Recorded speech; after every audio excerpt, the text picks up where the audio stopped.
everyone, welcome back to my channel. For today's video we have an eyeshadow palette declutter.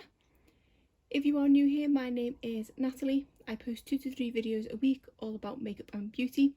If you like what you see here today, I hope you will consider subscribing before you leave, but why don't we get started. So I am definitely long overdue an eyeshadow palette declutter, so I thought better late than never.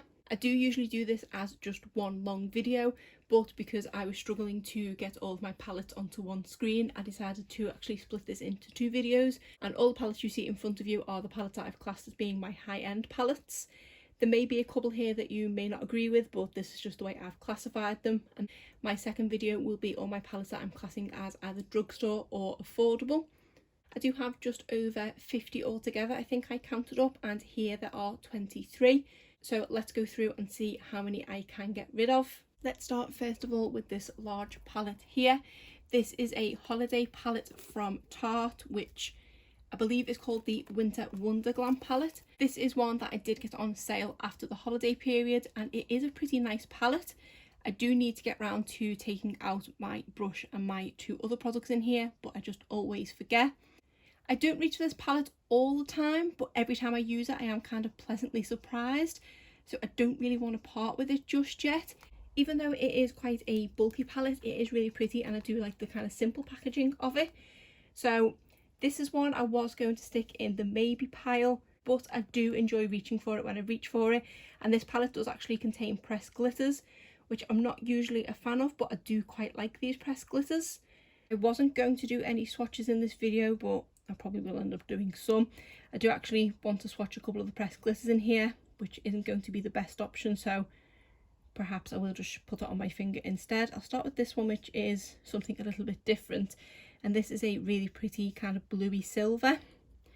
And then I do like this one as well, which is a multicolour kind of purple one. I don't go for purple looks very often, but this is a really nice pressed glitter and they aren't too hard to remove either. So I think it is the pressed glitters in this palette that are kind of saving it and the reason why I am going to keep hold of this one. But a word of advice, if you do have your eye on any of the Tarte holiday palettes, but you're not too bothered whether you can pick it up or not, always wait until January because they 9 times out of 10 will get heavily discounted. Really didn't think it through trying to swatch pressed glitters first. Next I will go to my Jaclyn Hill and Morphe palette.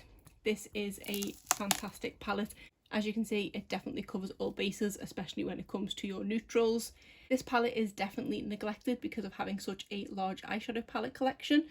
And I think it would be the case that if I did get rid of all my palettes, I definitely would keep hold of this one because I know I could achieve any neutral look that I need to. And it's not very often that I reach for colour, but when you do, there is a little bit of colour down here as well. I do especially love this greeny shade here, which annoyingly my shade names are on the back, is called Diva. Just going to swatch it there. That is a gorgeous shade and actually matches my watch pretty well, and you're seeing how easy that kind of swipes and all the shimmers perform like that in here.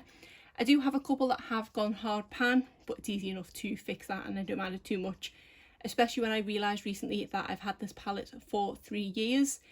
I did do a video on my channel recently going over products that I hauled in July 2018 and this was one of them, so I was quite surprised I'd had this 3 years already.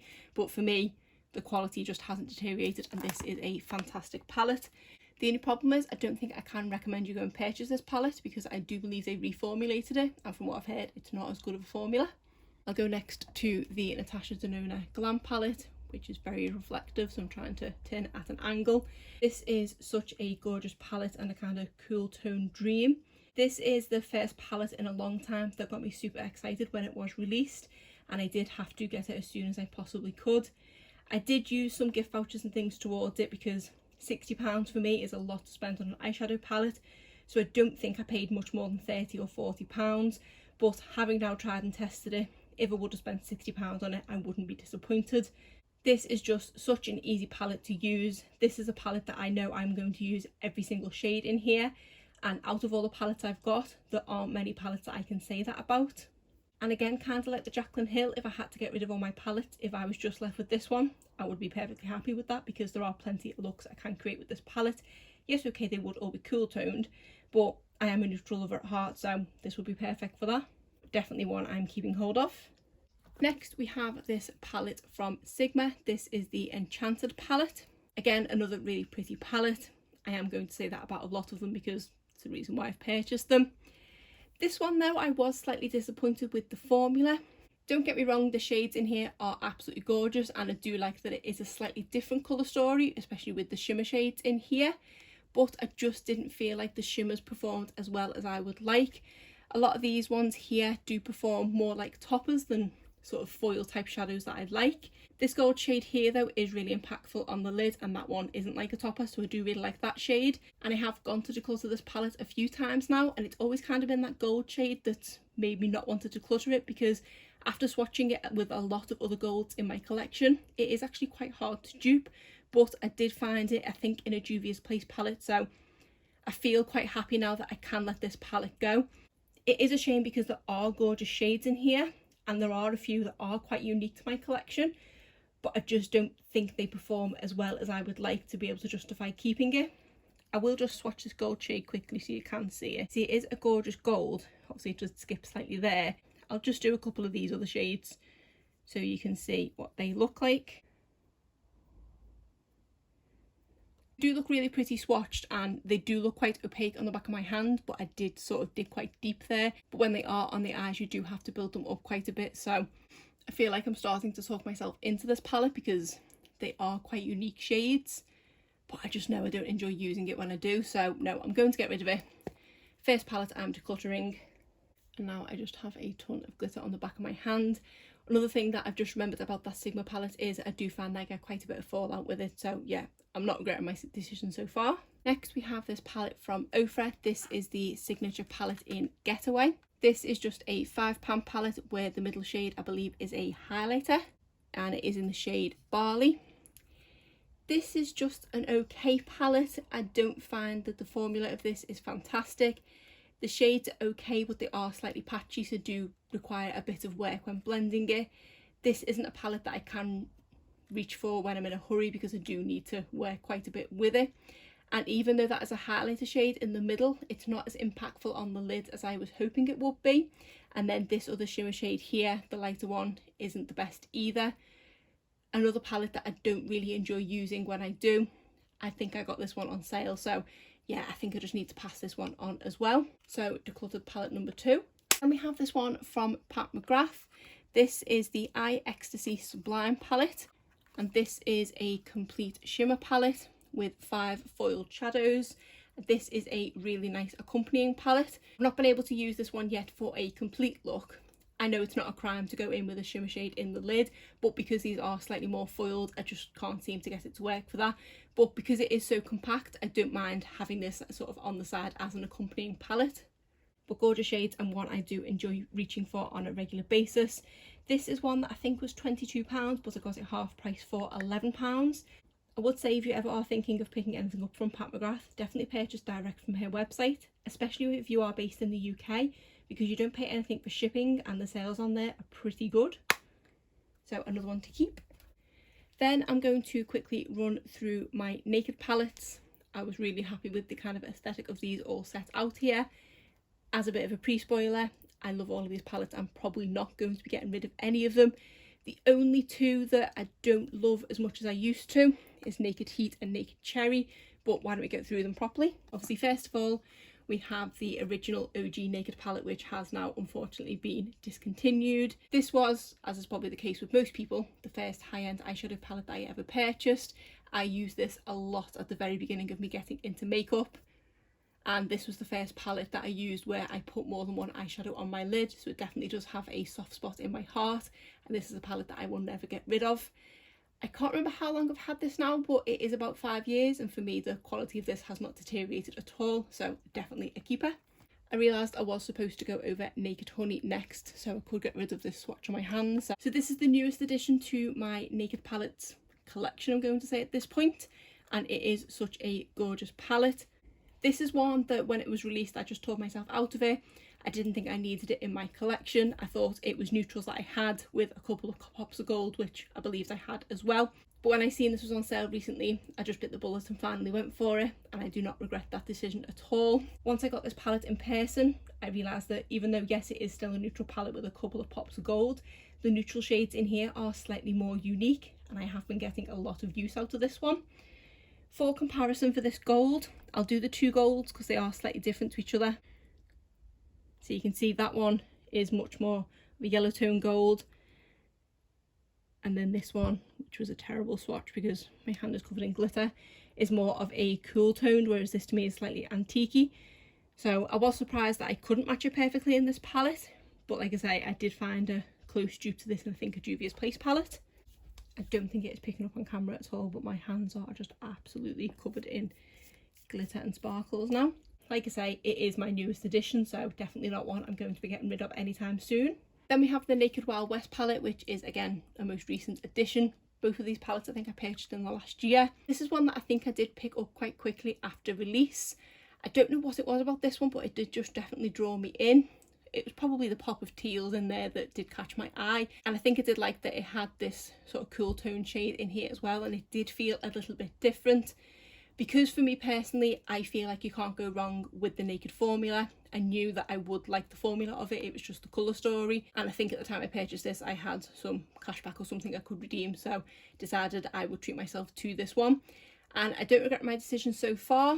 I don't reach for it as much as the Naked Honey palette, and considering I've had it a little bit longer, I thought I would reach for it more, but I think because of these kind of warmer shades here and things, I may possibly reach for this one more in the autumn months. But again, because it's a recent purchase, I'm not going to be getting rid of this one. Then we have my Naked Cherry palette. I used to absolutely love this palette and love reaching for it, but then I did have a period where I wasn't really applying this kind of colour eyeshadow for a while. But I have recently done a couple of more pink toned looks and I have liked how they've turned out, so it does make me want to reach for this one a little bit more. Now looking at the palette though, I am slightly intimidated by it all over again. Like I don't really know what shades I'd use together for a look. I can see obvious dents in the ones that I reach for a lot, and it is mainly kind of this half of the palette that I do stick to, because these are more purpley toned pinks. I do tend to stay away from those kind of shades. I really don't know about this one actually. I'd hate to let it go in that it would take away from my collection, and it might be why I've not decluttered it before now, but I don't remember the last time I reached for this one. So I think for this I'm going to have to start a maybe pile and have a little think. And then for the Naked Heat palette, which is a very warm colour story. Again, a palette that I haven't reached for in a while now, but it is one that I know I do reach for quite a lot in the autumn. Looking at this one, I do have a lot of comfort zone looks that I can create from this palette, and I feel more at home looking at this one than the Naked Cherry. So yeah, I'm safe to say that I am definitely going to keep hold of this one, and I am actually quite excited to break into this one again. I've actually timed this declutter quite well in that I was very close to the end of my rotations. Now that I've got all my palettes out for this declutter, I'm just going to put them back in a random order and work through them all again from the beginning. Next we have this palette from Too Faced. This is the Chocolate Bonbons palette. This is a palette that I did actually get second hand from, I think the website I got it from is called Glambot. This was obviously pre-pandemic. I don't think I'd be comfortable buying second hand makeup now, but at the time it was fine, and they do say that they deeply sanitize everything, so that is fine. When I first got this palette, I didn't think that it still smelled of chocolate, but having just opened it now with my new heightened sense of smell, it does still smell quite a lot of chocolate. This is another palette that I don't reach for an awful lot, and I don't know if it perhaps is because I know it's second hand that I don't want to reach for it. It is a really pretty colour story, and I did used to have the Too Faced Chocolate Bar original palette, and I didn't love that one at all because I found the formula quite dry. There are a couple of shades in here that are dry, mainly these two longer ones here, but the rest of the shades in here do perform pretty well. The shimmers are really nice in here. I do really like this one here, which is called Molasses Chip, which is a really pretty rose gold type shade. But I don't feel like anything in here brings much to my collection. I feel like I probably could dupe every shadow in here. I probably do have pinks in other palettes. This one here, Cafe Au Latte, is a really nice cool toned one, which is more of like a champagne gold, but I've probably got that in the Natasha Zanona palette. So in all honesty, do I need to keep this palette? And because it was second hand, it's kind of no great loss in that respect. I think I just got this because I wanted to get the bad taste out of my mouth from the chocolate bar palette, and I wanted to see what all the people were talking highly about chocolate bar palettes in general. So I think I've kind of satisfied that urge now, and they can be a really good palette, but I just don't feel like I need this in my collection anymore because I don't absolutely love it, and because I didn't purchase it new, it's not got that kind of soft spot in my heart, so I'm going to declutter this one as well.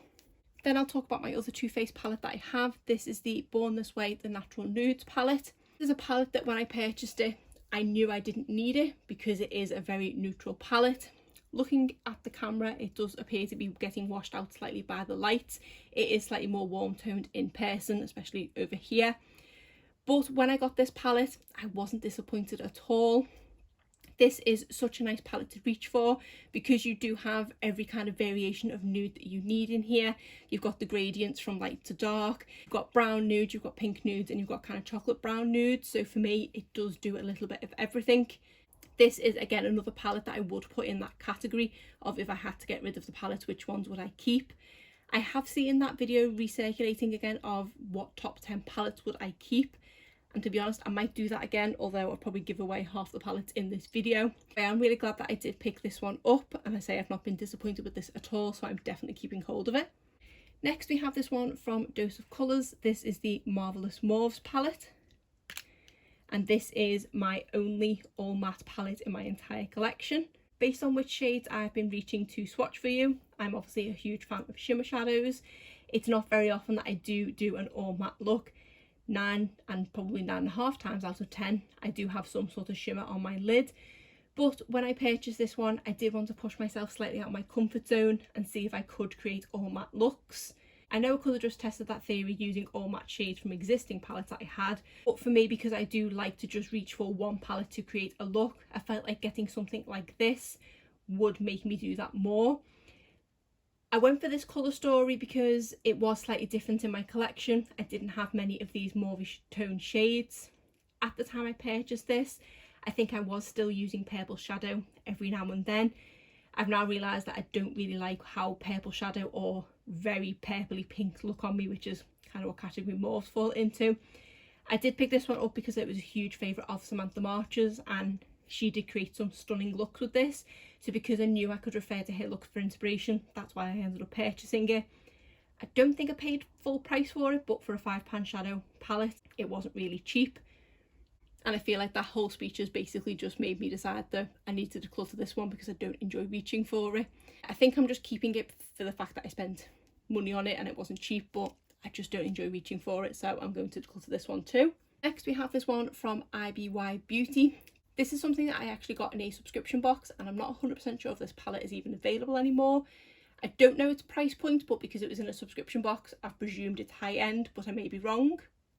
This is a palette that I do really enjoy reaching for. It is a slightly deeper colour story than I tend to go for on an everyday basis. It does have a couple of shades in here that I do like reaching for. This shade here in particular, Fire and Ice, I feel like is slightly more unique in my collection. It is actually quite similar to that one from Sigma Beauty, so I might just do a quick comparison swatch just to kind of cement the fact that I don't need the one from Sigma Beauty. So this is Fire and Ice. I think it is very similar to this one here, which is Metamorphosis. So you can see the difference in opaqueness there, but they do catch the light quite similarly. This one is more of a glittery shadow than this one, but this still does catch the light quite nicely. I don't think it's going to show on camera, but in person it's really nice. So I think, yeah, that justifies that I don't really need this shade in my collection, because this was one of the more unique shades from the Enchanted palette that was making me want to keep it slightly. But I would say that is definitely my most reach for shade in this palette. I don't know if you can see there, but it is getting hard pan slightly. So I do need to sort that one out, but there is a lot of other beautiful shades in here. This one is definitely a keeper. I would like to try other palettes from this brand, but I don't think it's a brand that we can get here in the UK. Next we have this one from Tarte. This is the Make Believe in Yourself palette, and this is a pretty much all shimmer palette. You do have one solitary matte up here, which definitely isn't worth writing home about, but I do love this palette because I feel like it is more unique in my collection, because it does have every shimmer that I kind of need. You've got predominance of neutral shimmers here, with then some slightly colourful ones here. This is a palette that I have had for a long time in my collection, and I feel like the performance of these shadows has not decreased at all. The shade I don't reach for the most is this one in the middle, because this one is slightly chunky and I do believe that is supposed to be a facial highlighter. Absolutely gorgeous packaging on this one, and yeah, it's a really nice palette that I do enjoy reaching for.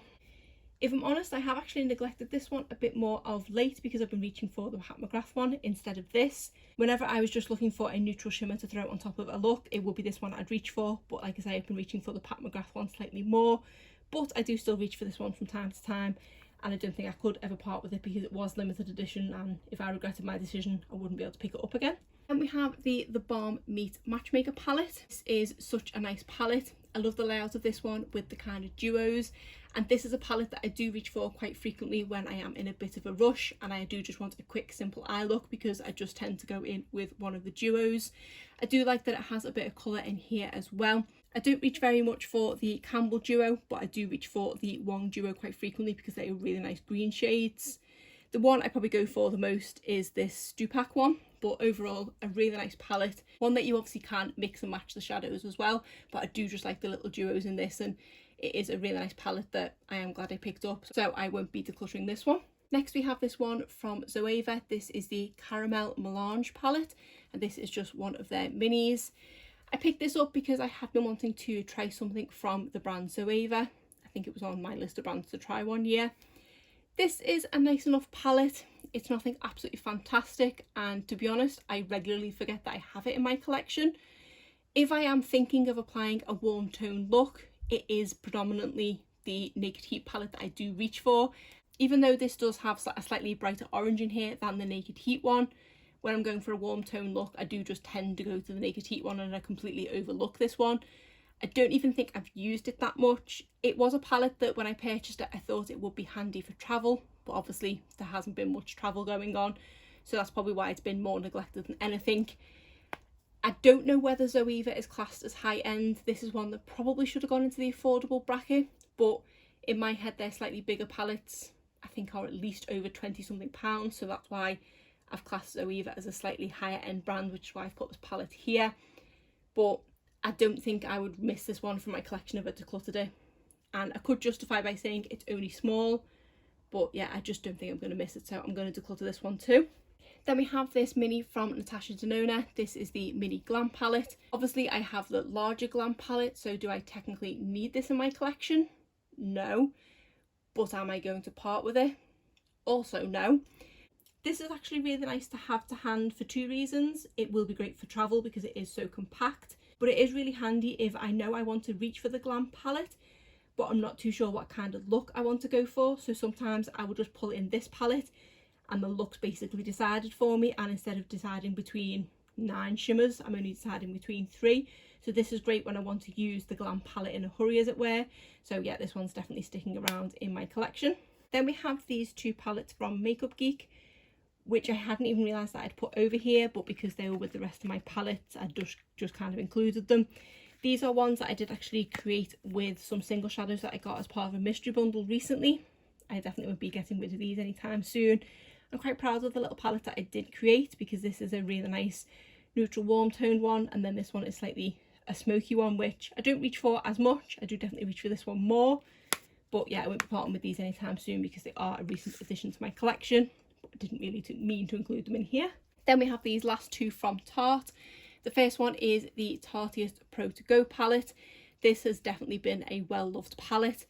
This was always one that I would throw in my handbag if I was going out after work and needed to go from kind of day to night with my look. This has some really pretty shadows in it. These two here are slightly more foiled than this one, but this is a palette where I do definitely reach for every shade in here, and I can't see myself getting rid of this one anytime soon. It is also great for travel because it is so compact, and it is one that I can just keep in my handbag. Then the final palette is this Tartelette palette. This is one that I probably do take on holiday more than anything because it is just a nice little staple neutral palette. This is one that I had in my collection for a long while now, and even though I do have a few more travel friendly palettes in my collection, this one does have a soft spot in my heart, so I probably will still take this one with me a lot. As you can see, it has been well used because you can't see Tarte on many of the pans anymore, so I've used this one quite a lot, and for me the formula hasn't deteriorated at all. I do think these mini palettes from Tarte are great quality. I've never tried a full size of their Tartelette palettes, but using the formula of these, it does make me want to. Although, do I necessarily need them, because what would be the point of decluttering anyway? So that was the last palette. I just have to make a decision on the Naked Cherry palette. And I really don't know what to do. I think I'm going to bring over all my palettes again, count up how many I'm decluttering, and then make the decision. So we have 5 palettes that I want to get rid of and 17 that I want to keep, because I did have 23 in total. And obviously we have this one to consider. The main thing that's making me want to keep it is the fact that I do kind of have a little collection going on of naked palettes, because this one has nothing to do with the formula, it is just the colour story, and I did used to like reaching for this colour story. I do worry that if I change my mind again in the future, would I repurchase it, or would I want to repurchase it? So I think I'm going to keep hold of it for now, because looking at it, there are a couple of looks that I do tend to go to. I say it's just kind of this end that I don't reach for very often, but I'm quite happy that I have got rid of 5, because out of 23 that is like a fifth of my high-end collection, so it sounds a bit better if I say it that way. So yeah, I'm going to keep the Naked Cherry for now to kind of keep my naked collection complete, and I'm just going to get rid of those 5 palettes. So apologies if you were expecting a more brutal declutter, but for me personally, I do always find it quite hard to part with high-end palettes, so I am very happy that I have got rid of 5. I haven't yet filmed my drugstore declutter, but I'm hoping I'm going to be doing that shortly, so that should be up in the next couple of weeks. But other than that, that is it for today's video. If you did enjoy it, please give it a thumbs up and subscribe if you're not already. Thanks.